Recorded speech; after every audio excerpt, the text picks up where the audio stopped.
fumo, que si vivo, que si digo, que si bebo, que si a tantas me he besado. Tac, tac, tac, pura mierda, bebé. Yo tiro flores, bebé.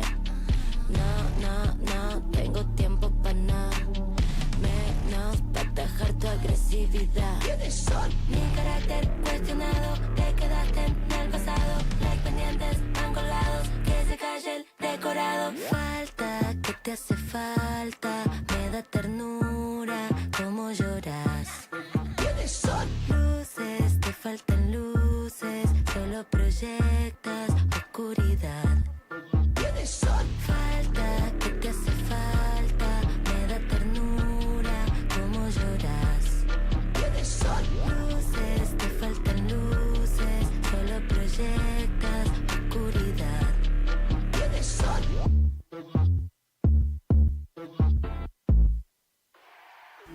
En Caput Y la radio es pura imaginación. pasan cosas. Eve de Bonafini. Entonces nos imaginamos todo. El galope del caballo, los truenos.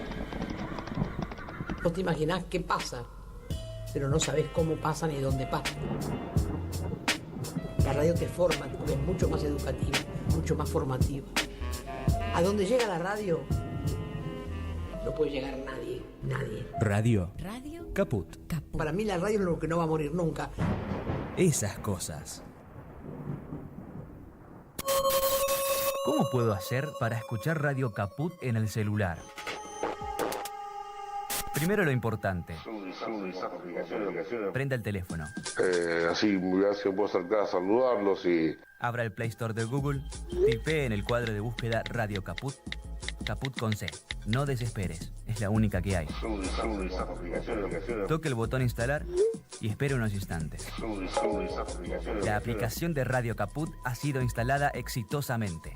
Busque el icono en su celular. Los quiero mucho, los aprecio y los admiro mucho, lo que hacen, los felicito. Y podrá escuchar la única y reemplazable programación de Radio Caput. Sería un placer para mí, realmente.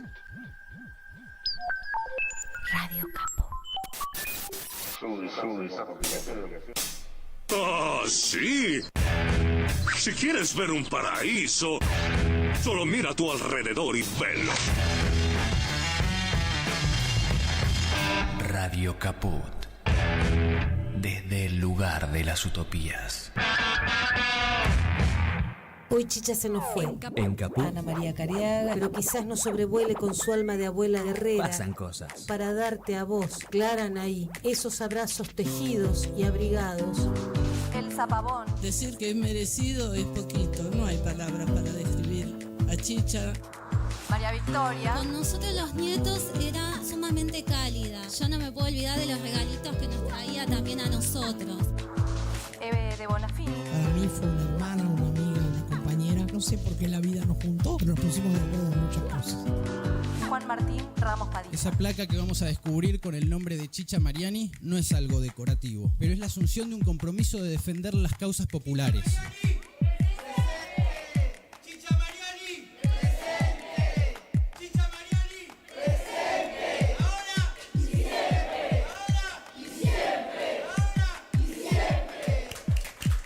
Radio Caput. Hable bajo, pero hable, no se case. Esas cosas. ¿Querés arrancar la mañana bien informado? Infosiberia. Las noticias en tu celular. Mandá un mensaje de WhatsApp al 11 3205 8813 y recibilo gratis todas las mañanas. Soy muy tímida. Ok. Radio Caput. Radio Caput. Estás escuchando Caput. Radio Caput. Radio Caput. Te comunicas con nosotros al 11 65 16 44 46. Radio Caput. Radiocaput.com. Estás conectado. Estás en Caput.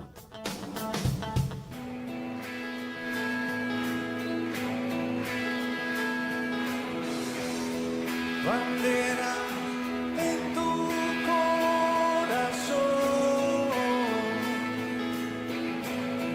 yo quiero verla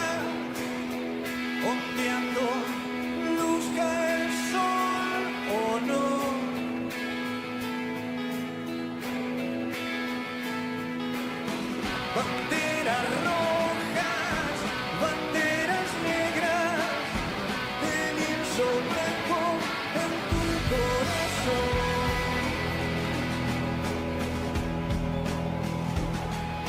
Voces y contexto.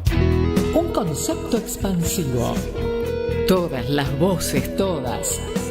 También la tuya. Un programa que no te deja tranquilo. Un programa que no se queda quieto. Voces y contexto. Todas las voces, todas en Caput. Buenas tardes, estamos aquí en otra emisión de Voces y Contexto por Radio Caput y hoy vamos a estar en una charla creo que muy interesante con Darío Farsi. Ustedes amigos lo conocen, varias veces hablamos con él. Él es licenciado en Ciencia Política, es miembro del Bloque Latinoamericano de Berlín y también es integrante del equipo de coordinación del Centro de Educación Popular Loana Berkins de Berlín. Y estamos muy interesados en conversar con Darío a raíz de un documento que se publicó hace pocos meses, pocas semanas, que es el título: Crisis, Extractivismo y Deuda. Estructura y razón de la migración. Y vamos a dedicar este programa de hoy a un tema sumamente interesante, importante y preocupante, el tema de los migrantes, que es un tema, digamos, que está adquiriendo o que ya viene adquiriendo una gran centralidad dentro de la trama política y social mundial. Así que, bueno, le damos la bienvenida. ¿Cómo estás, Darío? Bien, tú bien. Muchas gracias por tenerme nuevamente en el programa, gracias a vos, Adriana, pero también al público que escucha y que sé que escucha Voces y Contexto habitualmente. Sí, así es, sí. Y bueno, nos interesa conocer qué es este bloque latinoamericano. Bueno, ¿Por qué habría un bloque latinoamericano en Alemania, precisamente en Berlín? Bueno, la historia de este bloque latinoamericano resulta interesante también pensar el nombre, ¿no? Surge, creo que el nombre está también vinculado a sus orígenes políticos. Se funda a finales del 2018 como parte de una convergencia de diferentes grupos políticos y también de individuos que empezaron a movilizarse por dos razones principales, bueno, más allá de sus vidas y sus existencias en Berlín como migrantes latinoamericanos, también por el ascenso de Bolsonaro en Brasil. O sea, al mismo momento de la elección de Bolsonaro, o sea, la comunidad brasilera venía muy activa intentando rechazar que eso suceda. Finalmente gana las elecciones, lo cual los pone aún más en alerta, y al mismo tiempo en Argentina ya gobernaba Macri. Y en ese mismo año, como creo que lo ponen como embajador o algún funcionario de la embajada, a Lo Pérfido, que luego fue subministro de Cultura, algo así, que había planteado que, bueno, este primer discurso que hoy en día vemos tan en boga de la mano de Milei y su gobierno, de que no habían sido 30.000 desaparecidos. Entonces la comunidad argentina también se empieza a organizar para repudiar a Lo Pérfido, que estaba en Berlín en ese momento.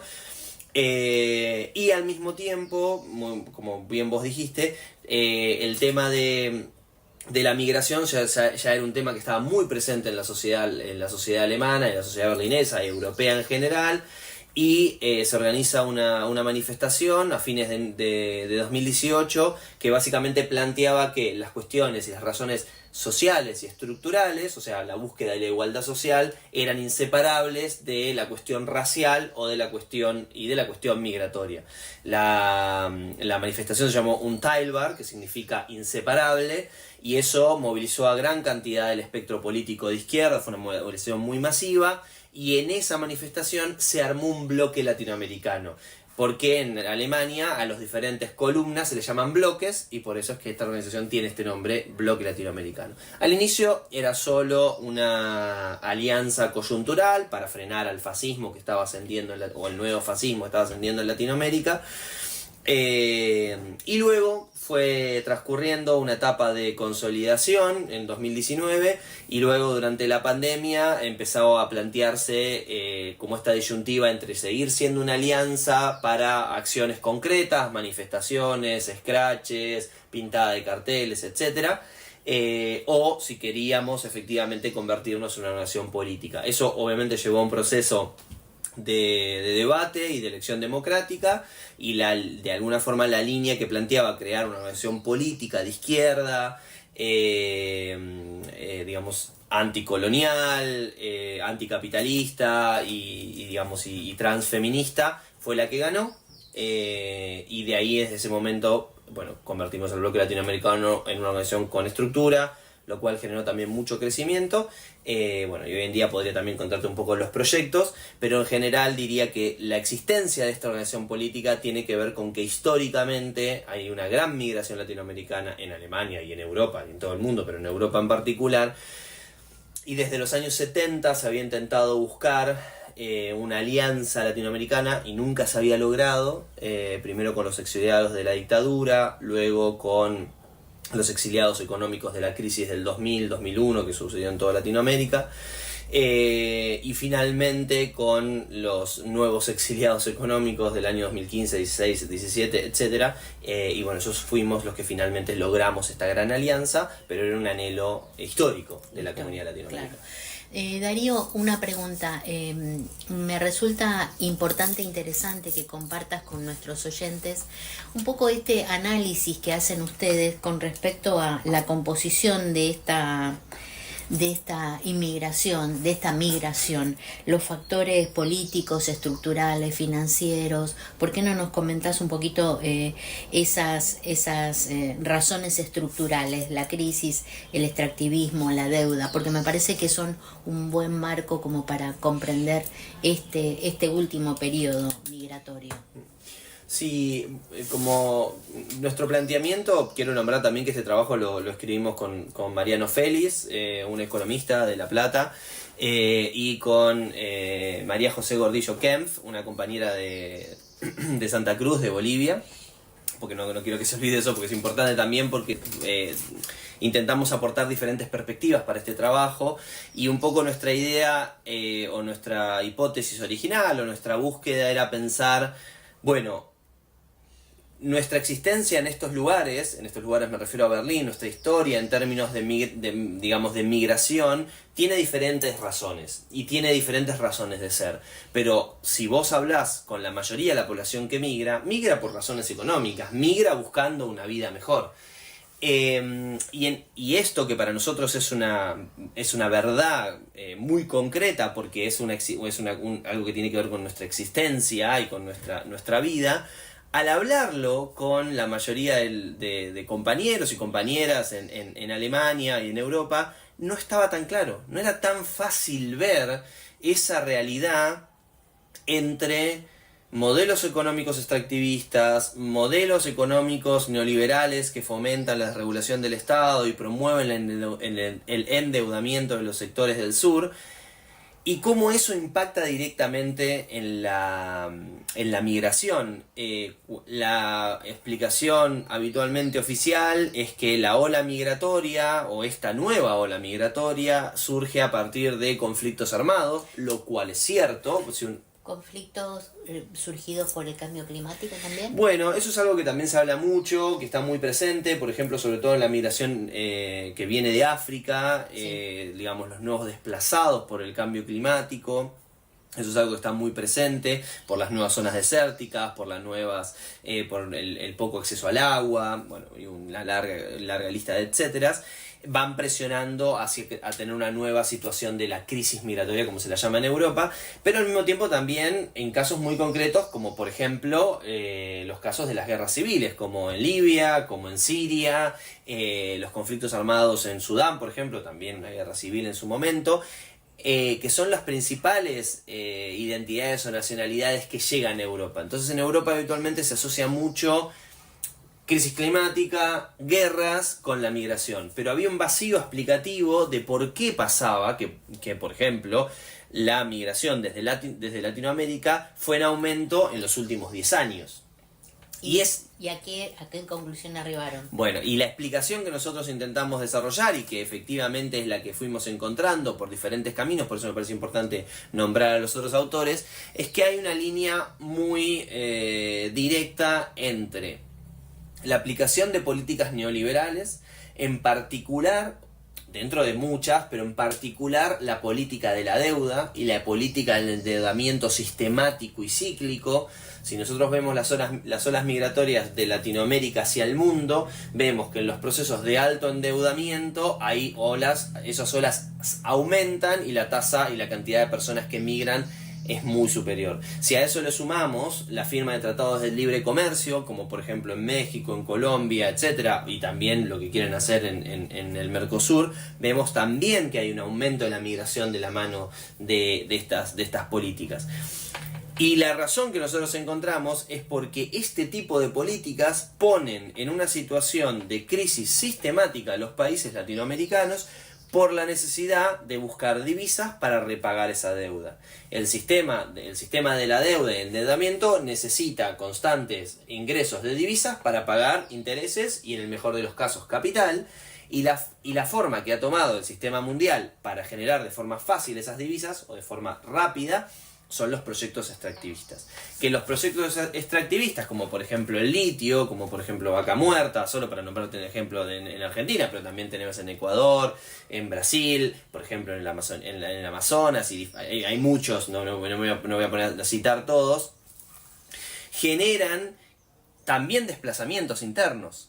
Entonces, lo interesante, y me parece que es un punto clave, la migración que nosotros vemos habitualmente bastante en la televisión, que son esos barcos hundiéndose en el Mediterráneo, es solo la punta del iceberg. Para que esas personas lleguen a esa situación, o las personas que llegan efectivamente a Europa, son la punta del iceberg de una migración que es global y que empieza de las zonas periféricas hacia el centro, de las zonas rurales hacia el centro, de ese centro a los países más desarrollados de esa región y de esos países a los países más desarrollados a nivel global. Por eso nosotros, en el caso argentino, en estos últimos 10 años, vamos a ponerle, de crisis estructural del capitalismo argentino, lo que vemos es una migración del campo a la ciudad, al mismo tiempo de los países limítrofes, o no limítrofes, pero de países como Venezuela, Colombia, Paraguay, Bolivia, hacia Argentina, y al mismo tiempo de Argentina a países con economías más estables como Estados Unidos, en algunos casos Brasil, en otros casos Europa. Esto obviamente repercute en también una cosa que nosotros hemos descubierto, que es la cadena global de cuidados. Una de las cosas que hacen la mayoría de les latinoamericanos que van a Europa es cuidar ancianos, limpiar casas, cuidar niños, estar en la gastronomía, o sea, todas tareas de cuidado. Y si esas personas están trabajando y haciendo tareas de cuidado en América Latina, en Europa, ¿quién hace esas tareas en América Latina? Sectores más empobrecidos. Claro, es como una cadena. Exactamente. Y eso genera esta especie de aspiradora de trabajadores precarios que es Europa y Estados Unidos, genera crisis que se ven profundizadas por la desregulación y la privatización del sistema de salud. Claro. Ahora, esta crisis migratoria o esta situación que se da, hablemos de la Unión Europea, ¿cómo impacta la migración dentro de las políticas internas de la Unión Europea? Aunque cada país probablemente es distinto. Pero ¿qué pasa, por ejemplo, en Alemania? ¿Cómo son recibidos? ¿Qué pasa internamente a nivel político con ese recibir migrantes? ¿Hay tensión? ¿No hay tensión? ¿Se discute? ¿No se discute? ¿Son bien recibidos? ¿Son acogidos? ¿Son integrados? ¿Cuál es el panorama? ¿Viven muy mal? ¿Son discriminados? ¿Cuál es el panorama, Darío? Yo obviamente voy a hacer una simplificación bastante extrema, porque hay muchos países en la Unión Europea y una cosa es hablar de Europa y otra cosa es la Unión Europea. Y al mismo tiempo hay diferentes procedencias y diferentes categorías, con lo cual ¿Valen igual todos los migrantes? ¿Valen igual todos los migrantes? No. Y me parece que es importante empezar por este punto. Los migrantes estamos en Europa porque el capitalismo europeo necesita mano de obra barata. Esa para mí es la razón estructural de por qué estamos en esos países, más allá de nuestras intenciones de emigrar a esos países. Sin eso, sería imposible entrar a Europa. Lo que se llama la fortaleza de Europa estaría completamente cerrada. No hay forma de evitar esos controles si al capitalismo no le sirviera que nosotros estuviéramos en ese lugar. Eso es me parece que es muy importante. Y como tal, hay una planificación centralizada de qué tienen que hacer los migrantes en Europa. Y estamos divididos por nacionalidades y por orígenes. La primera gran distinción de los migrantes es a quién se llama migrantes.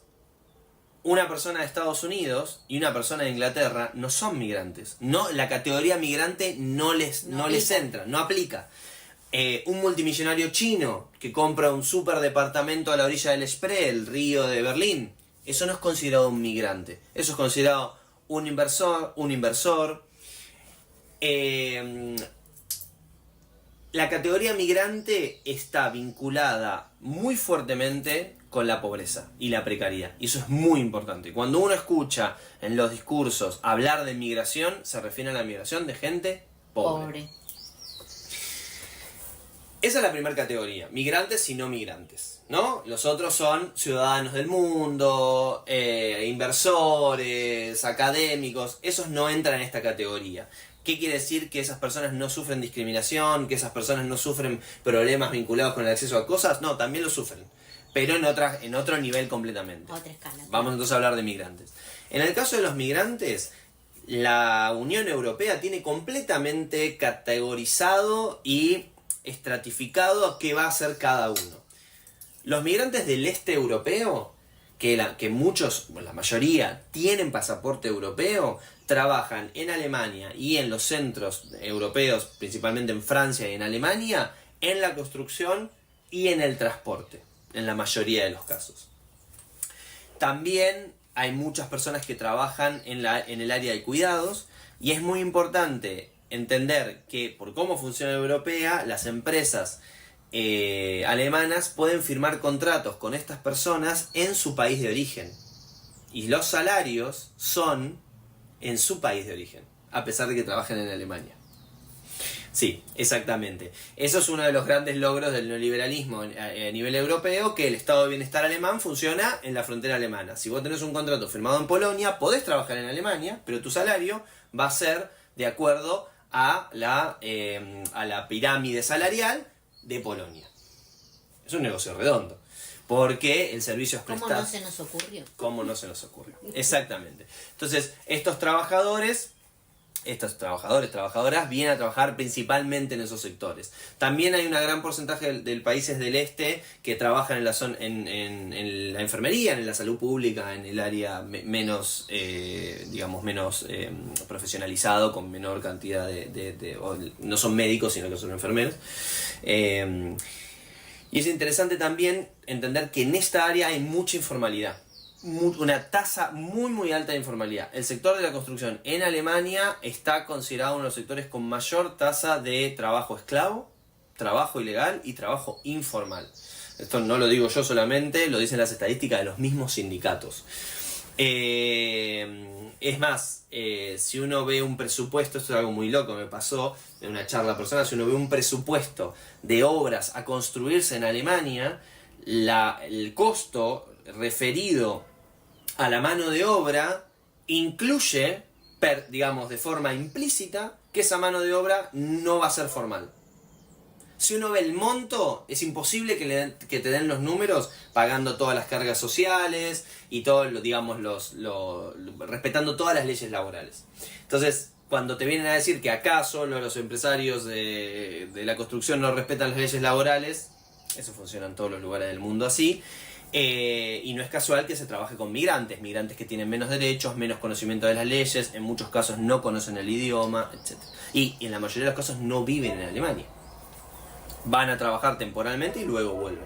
Otro sector donde hay bastantes trabajadores. Esos son los que firman el contrato en su país de origen. Por ejemplo, eso es mucho en el sector de los cuidados. En el sector de la obra en construcción también existe, en el sector de la construcción, pero no es lo principal. Y en el caso de los transportes, sí, la mayoría de las empresas transportistas tienen sedes en Polonia, en Rumania, etcétera, y de ahí vienen esos contratos. Por eso cuando vos vas por Alemania, la mayoría de los camiones tienen, por ejemplo, patente de Polonia, o de Rumania, o de República Checa. Ese es un sector de la migración. Luego tenés el sector de la migración de países europeos, pero del centro occidental europeo, desde Italia, de Francia, de España, que también llegan a Alemania a hacer trabajos precarios y se les paga habitualmente menos que a trabajadores alemanes. Cuando uno va, por ejemplo, a la gastronomía, hay muchísimos trabajadores, por ejemplo, españoles, italianos, junto a latinoamericanos haciendo ese trabajo. Muchas veces, en el caso de España, históricamente se venían también con esta modalidad de firmar contratos en el país de origen, pero eso se prohibió luego de una lucha muy interesante que hicieron los trabajadores, las principalmente trabajadoras de hospitales en Alemania que venían de España. Es muy interesante esa historia.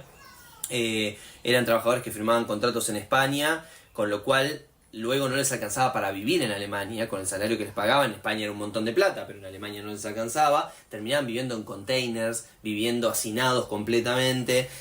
Historias muy truculentas, ¿no? Pero interesantes.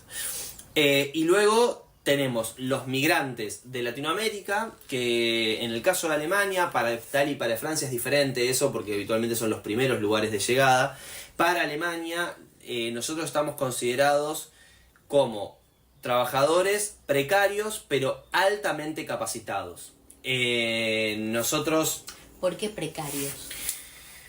Porque, bueno, eso también es algo interesante. El proceso de migración del sur al centro, de la periferia al centro, genera un proceso de precarización de las personas. Vamos a poner un ejemplo concreto. Yo vivo en Argentina, soy de clase media, fui a la universidad, tengo un título y tengo un trabajo aquí que de un salario promedio.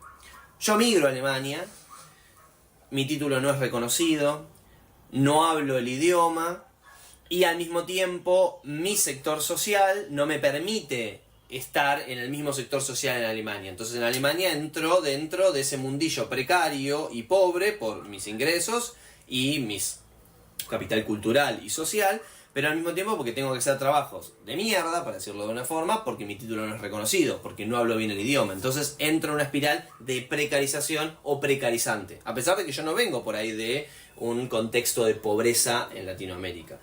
Y ese proceso precarizante está hecho a propósito justamente para que nosotros, los migrantes latinoamericanos, hagamos trabajos con muy buena calidad, pero muy mal pagos. Entonces, por ejemplo, te pongo un ejemplo bien concreto: arquitectos. Los arquitectos trabajan en Alemania, los arquitectos argentinos son muy buscados, porque se sabe mucho, porque vienen de la educación pública, pero no pueden firmar los planos.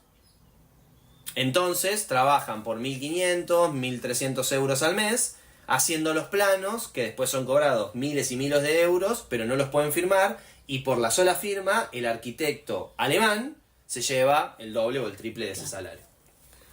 Y déjame terminar con esto, y después tenés el otro sector de la migración, que son los países asiáticos, de Medio Oriente sobre todo, y africanos, que esos son el último orejón del tarro. Y esas personas básicamente llegan a Alemania a hacer trabajos de delivery en el mejor de los casos, y si no, actividades ilegales. ¿Por ejemplo? Venta de drogas, por ejemplo. O trabajar, no sé, limpiando casas o en la construcción, pero completamente ilegal. En el caso de Latinoamérica, la mayoría de los latinoamericanos están en delivery, también en la limpieza y en la gastronomía. Son como las tres áreas. Y también hay una nueva área que es todo el desarrollo de software. También la gente de Latinoamérica se está metiendo mucho en eso, pero en promedio el salario de un latinoamericano frente a un alemán es un 30-40% menos, solo por el hecho de ser latinoamericano. Vamos a hacer una pausa, Darío. Dale.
Mandanos un WhatsApp. Mandanos zaraza y noticias. 11 65 16 44 46.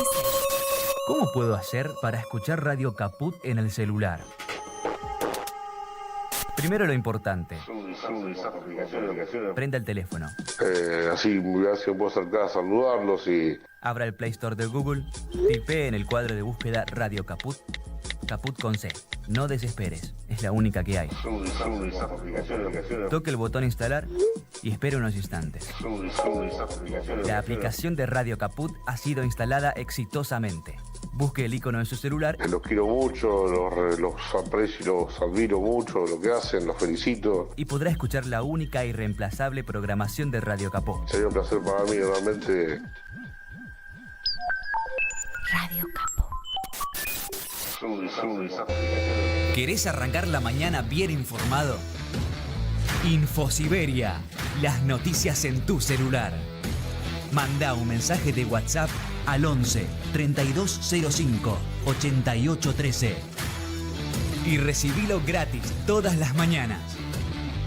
Infosiberia. Voces y contexto. Todas las voces, todas. Un programa lleno de incorrecciones políticas.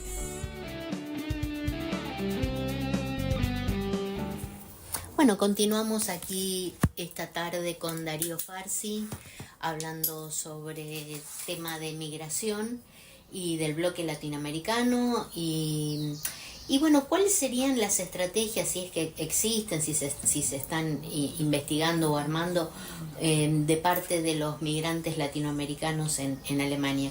¿Cuál es la perspectiva? ¿Qué es lo que visualizan en cuanto a organización? Bueno, obviamente que como en todo... Y te quiero preguntar también, de la mano de eso, ¿cuál es el grado de aceptación, receptividad, libertad como para que los migrantes se organicen? Bueno, me parece que eso es importante. Voy a empezar por atrás porque me parece que eso que la segunda parte de la pregunta le dota de un color que me parece que es interesante al tema, que es el siguiente. Históricamente las comunidades migrantes en Alemania han estado relativamente bien organizadas. Para que vos te des una idea, las principales comunidades luego de la guerra son la comunidad turca, la comunidad libanesa y más a partir de los 80 y de los 90 la comunidad kurda. También la comunidad palestina es muy fuerte. Claro. Esas comunidades en general, sobre todo la comunidad turca, tuvo un proceso de organización muy fuerte en los años 70 que lograron una de las modificaciones legislativas más importantes, a mi forma de entender. En Alemania los migrantes no podemos votar en ningún nivel.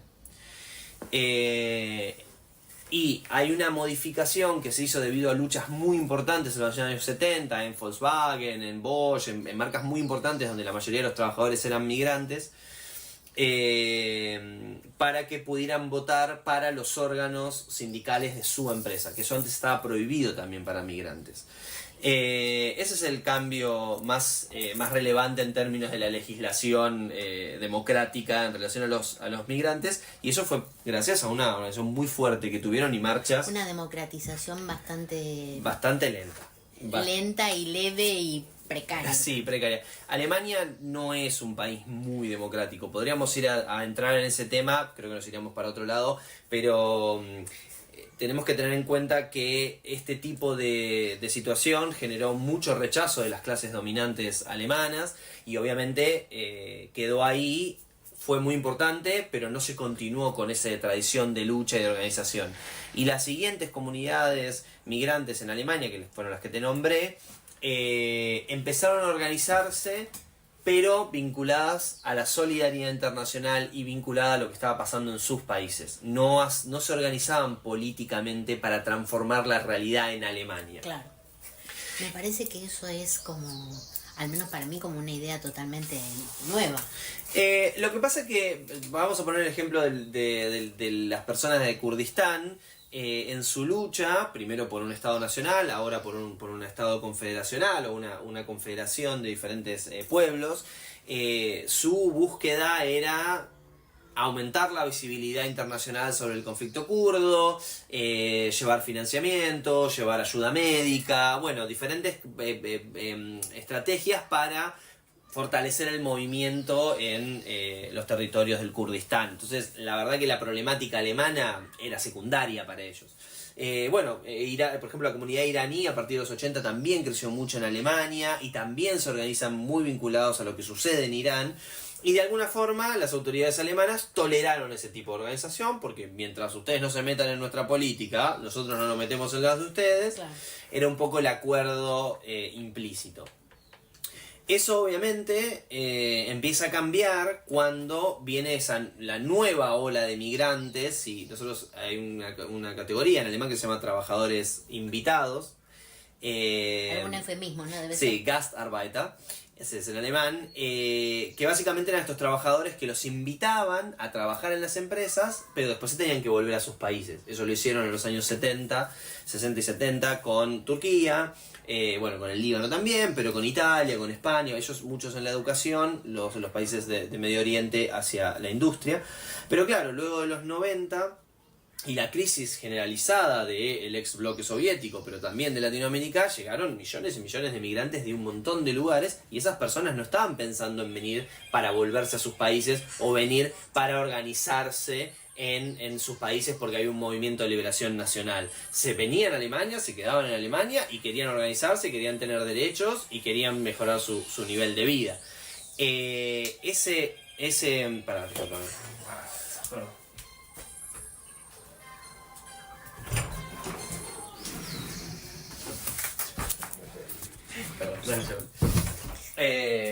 Eso puede ser una lista.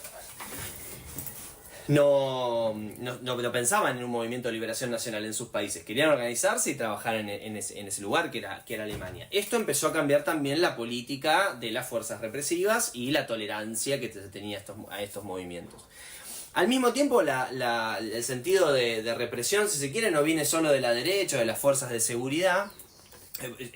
Quería aclarar algo antes en términos históricos.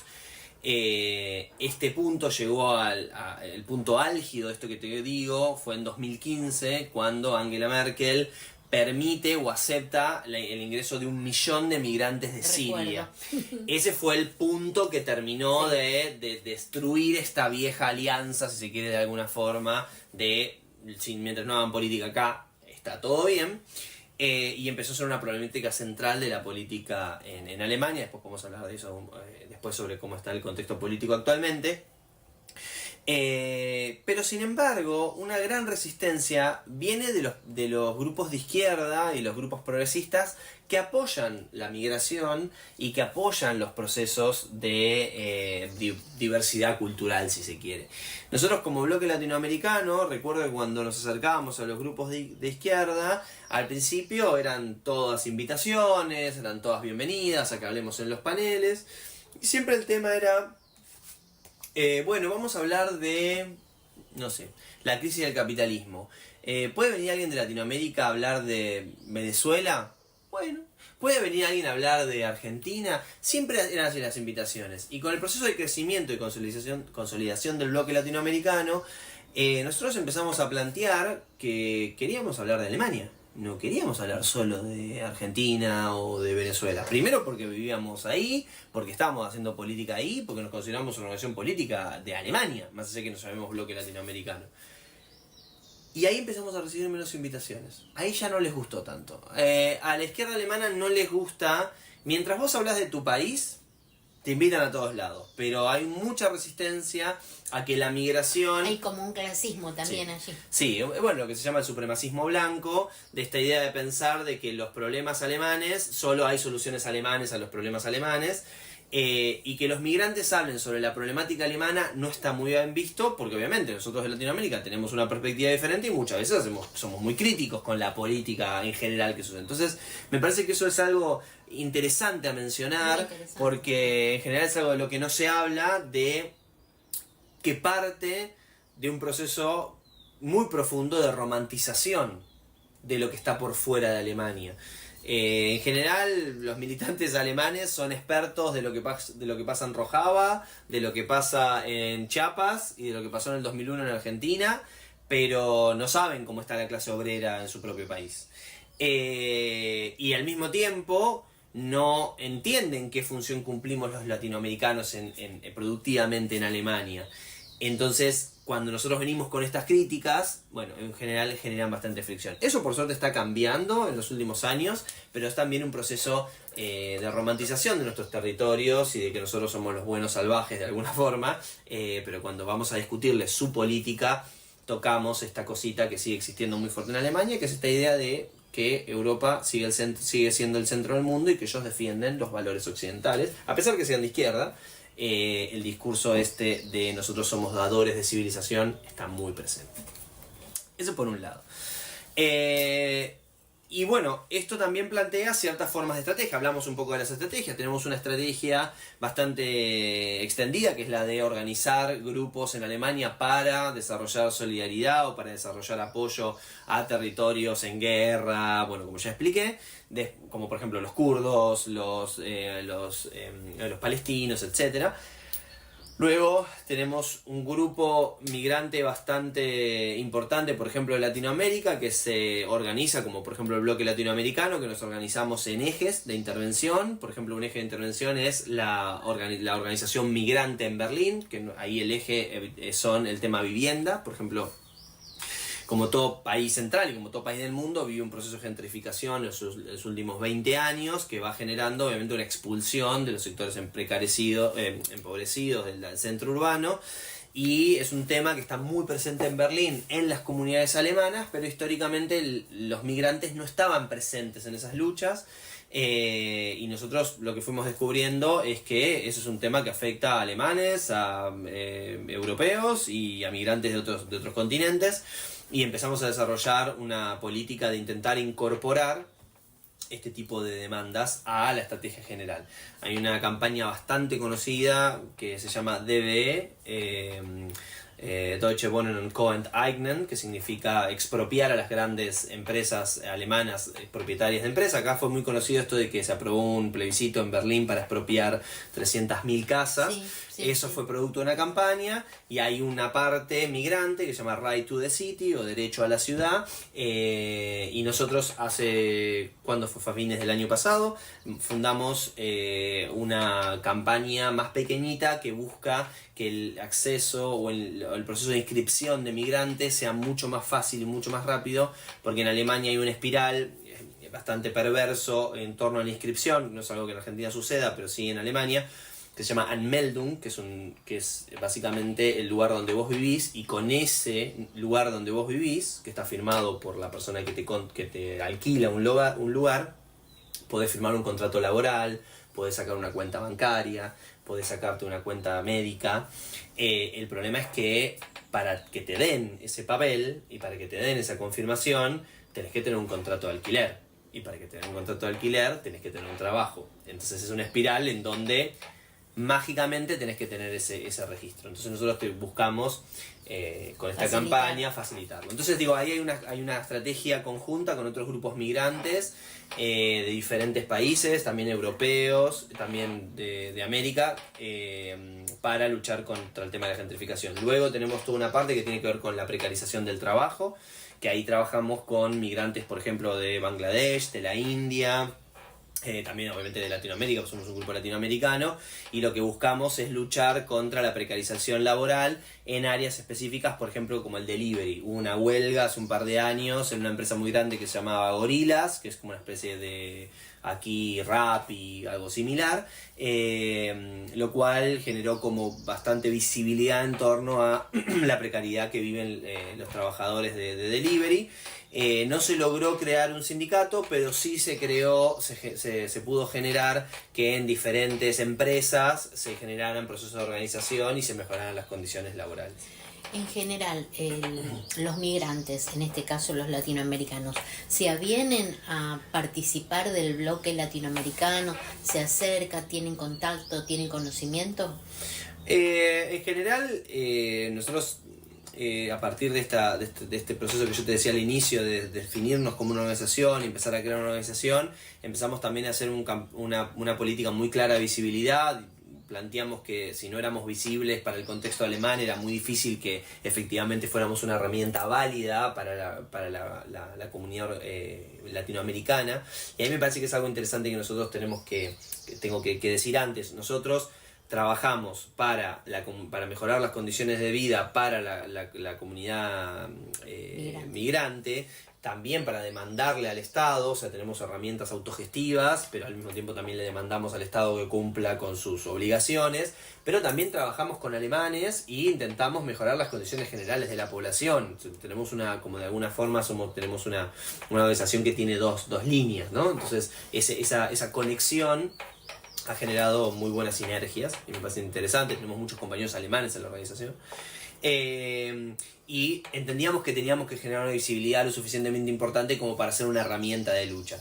Bueno, esto fue el resultado de una estrategia de comunicación muy clara, y hoy en día yo diría que cualquier persona organizada y cualquier persona que más o menos tenga alguna sensibilidad política que sea en Latinoamérica conoce el bloque latinoamericano. Somos una organización muy conocida, también porque estamos muy presentes en la calle, en las manifestaciones, estamos presentes en los principales hechos políticos, y también porque resolvemos problemas concretos. Entonces, como resolvemos problemas concretos vinculados a la vivienda, al trabajo precario, o a luchar contra el trabajo precario, a la formación, a la educación, la educación, por ejemplo. Para eso también fundamos el Centro de Educación Loana Berkins, con el objetivo, por ejemplo, nosotros veíamos que uno de los grandes impedimentos para que los migrantes latinoamericanos participaran de política era el alemán, porque vos podías trabajar, podías hacer cosas en alemán, pero cuando entras a un grupo de alemanes a tener un debate político, ahí es el más duro alemán, más de la burbuja.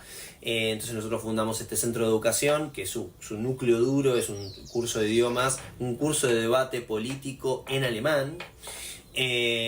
Ahora vamos a empezar nuestro cuarto curso, ya participaron más de 100 estudiantes, y el problema que tenemos ahora es que quieren seguir participando. Hay gente que hizo 3 veces el curso y se anotó para el cuarto, así que estamos teniendo, la verdad, mucho éxito con eso, y también con otros ejes, ¿no? También hacemos lo que llamamos el proceso de formación para trabajadores migrantes, en donde básicamente discutimos sobre leyes alemanas laborales, sobre condiciones laborales, sobre cuáles son tus derechos, cuáles no, cómo es el tema del visado, cómo es el tema de la permanencia en Alemania, diferentes debates que tenemos de forma abierta con la comunidad. Me imagino que harán, perdón la interrupción, harán una tarea también de asesoramiento. Hacemos asesoramiento, pero no somos un grupo de asistencia directa.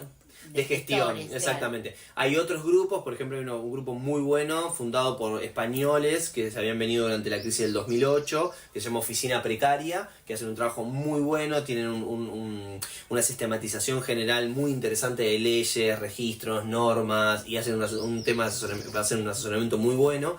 Entonces nosotros lo que intentamos en ese punto es ser parte de esa red. Somos parte de esa red, claro, con Oficina Precaria, con otros grupos, y la idea es, si llega alguien a nuestra organización, nosotros le decimos, bueno, anda a hablar con las compas del trabajo precario, de Oficina Precaria. Y como para ir cerrando, quedan muchísimos temas, es súper interesante, sí, sobre todo desde el punto del que ignora, mi caso por ejemplo, y probablemente muchos oyentes de Voces y Contexto. Pero por último, además de lo que vos quieras agregar, ¿cómo ves vos, qué perspectiva hay en cuanto a la situación política interna alemana? Volvemos un poco al principio de la charla. ¿Cuál es el grado de receptividad o de conflictividad que vos percibís entre el aspecto político o la situación política, los políticos y los migrantes? ¿Vos ves que hay como una voluntad de integración, de aceptación, o hay más vale como una actitud de rechazo, de distancia o de conflictividad? En ese caso, nosotros ahora estamos en un proceso... En cuanto a las políticas públicas alemanas. Sí, ¿no? Nosotros estamos en un proceso de... Bueno, a ver, hablando de las políticas públicas alemanas, me parece que hay un dato muy importante y muy interesante. Políticas públicas referidas a la migración. Sí. El Estado alemán, cuando uno lee el registro de el Ausländerbehörde, que es justamente el Ministerio de Migración, se le podría llamar, no tiene una traducción literal en castellano, básicamente los latinoamericanos somos otros, no hay estadística. Sí. Bien, entonces básicamente para nuestra población no hay... Resto del mundo. Resto del mundo, exactamente. Sí están, obviamente, las personas que vienen del este europeo están discriminadas, la gente de Turquía también, pero no están discriminados en el caso de Latinoamérica, lo cual eso hace que las políticas públicas sean muy dificultosas y que en general cuando se habla de migración en Alemania se arme una gran pelota de nieve en donde está todo metido ahí en el medio. La gente que vino por una guerra civil, la gente que vino de África en un bote, la gente que vino en un avión, la gente que trabaja en la universidad, están todos metidos en el mismo paquete, lo cual también genera una muy baja especificidad y poca incidencia en las políticas públicas. No me quiero meter específicamente en ese tema, pero sí, porque es muy, muy complejo, pero sí me parece interesante describir que las políticas alemanas para migrantes tienen como foco y como centro la integración, que lo podemos traducir en introducción y en asimilación, ¿sí? O sea, la idea es que vos te incluyas y te asimiles. Eso es muy claro y me parece que lo que ha venido pasando en el último tiempo es que esas políticas públicas han hecho agua porque la mayoría de la población migrante se reúne con sus comunidades, habla sus idiomas, como toda comunidad migrante lo ha hecho en el mundo. Y más cuando no le das ningún aliciente y no le das ninguna participación. Vos ves el Parlamento alemán y no hay ninguna persona que sea migrante. No hay ninguna persona. Entonces me parece que eso es algo que está muy claro, la diferencia entre las políticas para los alemanes y vos podés ser migrante, hacer plata. Buena mano de obra. Exactamente.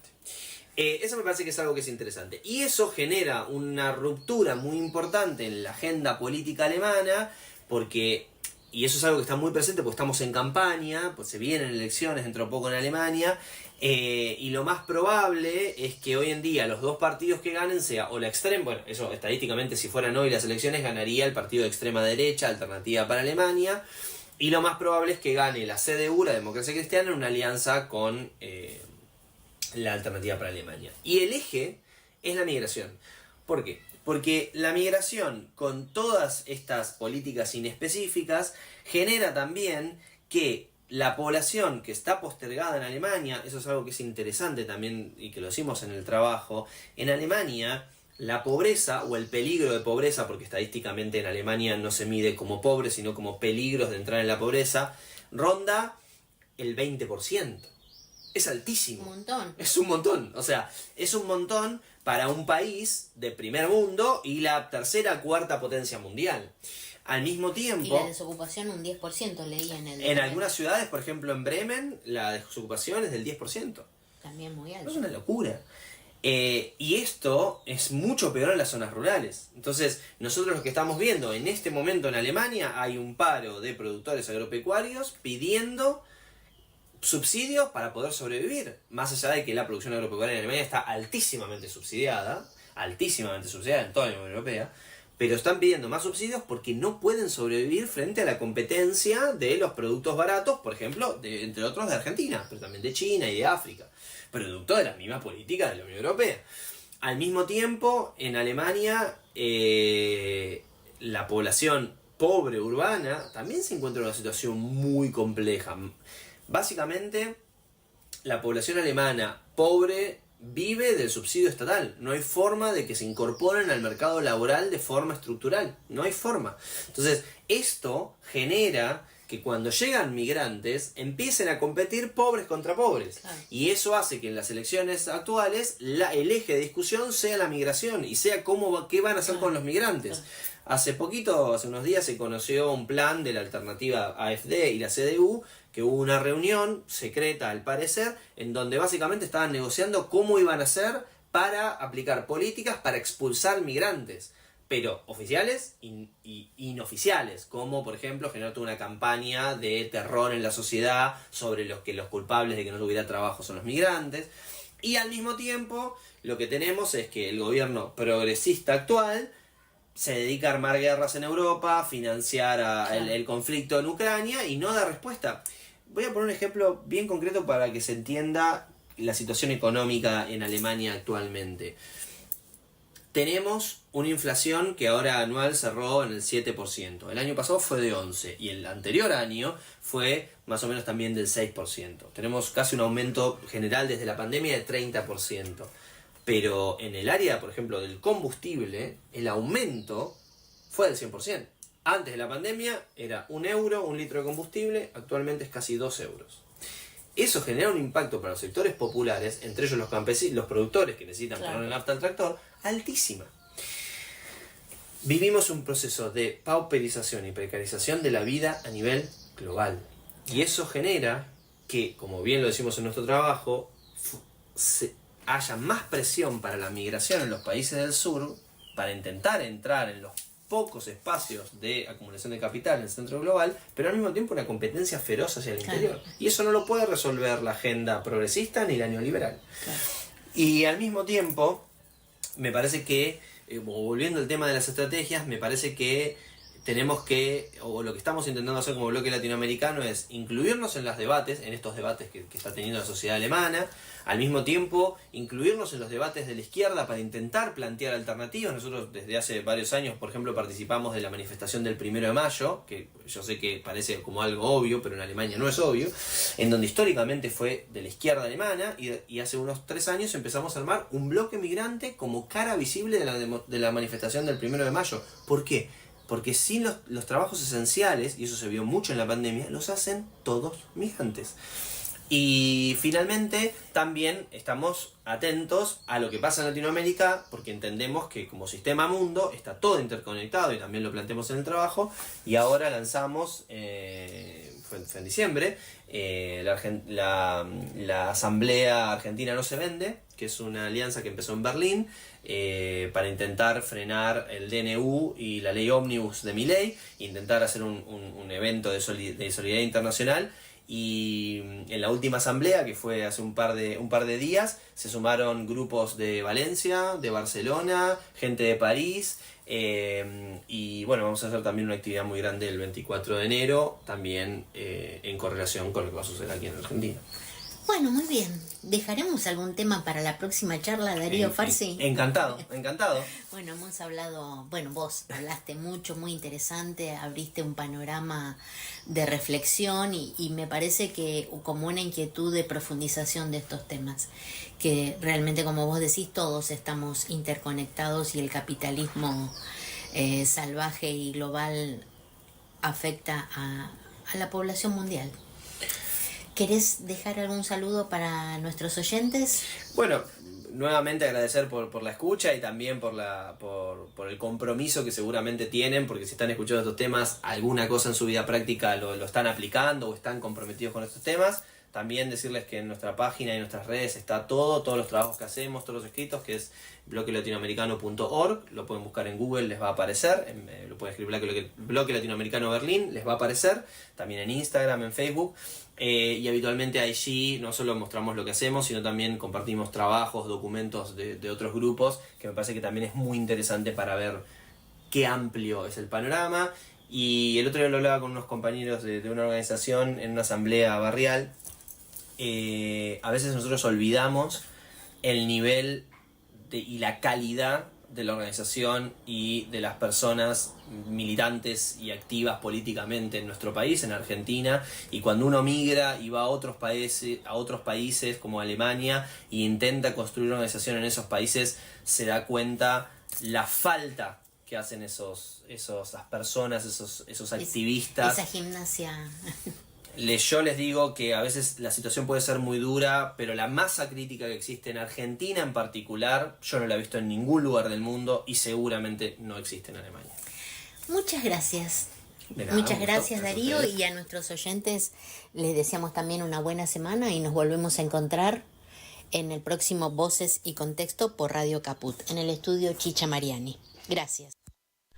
Bueno, así pasó la entrevista que hicimos con Darío Farsi, que él es obviamente un argentino que está viviendo ya hace varios años en Berlín, y nos dio un panorama amplio y en profundidad de qué ocurre con la migración, qué ocurre con los migrantes en este contexto de crisis del capitalismo global. Y vemos que los problemas están absolutamente interrelacionados. Nosotros a veces estamos circunscriptos a lo mejor y a veces también por una cuestión de política informativa de nuestros medios a lo que ocurre dentro de nuestras fronteras, pero vemos que la crisis del capitalismo, los problemas concomitantes son a nivel global. Bueno, yo quiero dejarle un saludo a una oyente que dejó un mensaje por YouTube, Martín, sí, por YouTube. Gracias, Ana Quiroga, te mando un abrazo fuerte y recordando aquellos buenos momentos en el Banco Nación. Y por otro lado hay un mensaje de Mónica de Aedo que dice: estoy escuchando el programa, muy interesante el tema de la migración y muy clara la exposición.